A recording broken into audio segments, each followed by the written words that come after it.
நடிகை த்ரிஷா குறித்து மன்சூர் அலிகான் அவதூறாக பேசியது தொடர்பாக அவரது மனு ரூபாய் 1,00,000 அபராதத்துடன் தள்ளுபடி செய்து சென்னை உயர்நீதிமன்றம் உத்தரவு பிறப்பித்துள்ளது. அண்மை செய்தியாக பார்த்துக் கொண்டிருக்கிறோம்.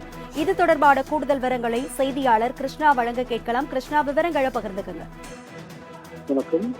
நடிகை த்ரிஷா குறித்து சர்ச்சை கருத்துக்கள் தெரிவித்ததாக நடிகர் மன்சூர் அலிகானுக்கு நடிகர் த்ரிஷா, நடிகர் குஷ்பு, நடிகர் சிரஞ்சீவி உள்ளிட்ட திரைப்பட பிரபலங்களும் கடும் எதிர்ப்பு தெரிவிக்கின்றனர்.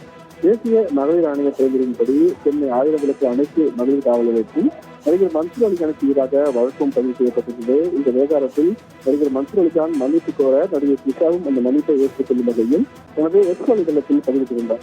இந்த சூழ்நிலையில் முழு வீடியோவையும் பார்க்காமல் தனது நற்பெயருக்கு களங்கம் ஏற்பட்டதாக குற்றம் சாட்டி நடிகர் த்ரிஷா, நடிகர் குஷ்பு, நடிகர் சிரஞ்சீவி ஆகியோருக்கு எதிராக தலா 1 கோடி ரூபாய் மான வசூல் கேட்டு நடிகர் மன்சூர் அலிகான் சென்னை உயர்நீதிமன்றத்தில் மனு தாக்கல் செய்திருந்தார்.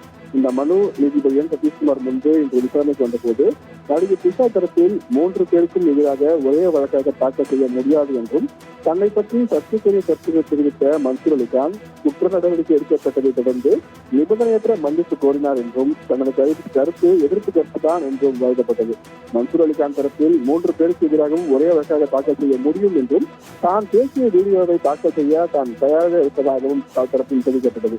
இருதரப்பு வாதங்களையும் கேட்ட நீதிபதி சதீஷ்குமார் நடிகர் மன்சூர் அலிகான் கூறிய சர்ச்சைக்குரிய கருத்துக்களுக்கு எதிர்ப்பு தெரிவித்து மூவரும் தனது எக்ஸ் வலைதளத்தில் தங்கள் கருத்தை பதிவு செய்திருப்பதாகவும் இதை அவதூறாக கருத முடியாது என்றும் விளக்கம் எழுதியிருக்கிறார்.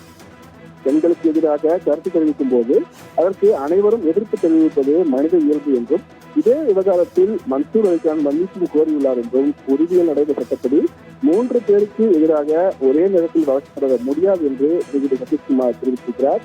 நீதிமன்ற நேரத்தை வீணடிக்கும் நோக்கத்திலும் விளம்பர நோக்கத்திற்காகவே இந்த வழக்கு தொடரப்பட்டதாக கூறி மன்சூர் அலிகான் மனுவை 1,00,000 ரூபாய் அபராதத்துடன் தள்ளுபடி செய்து நீதிபதி உத்தரவிட்டிருக்கிறார்.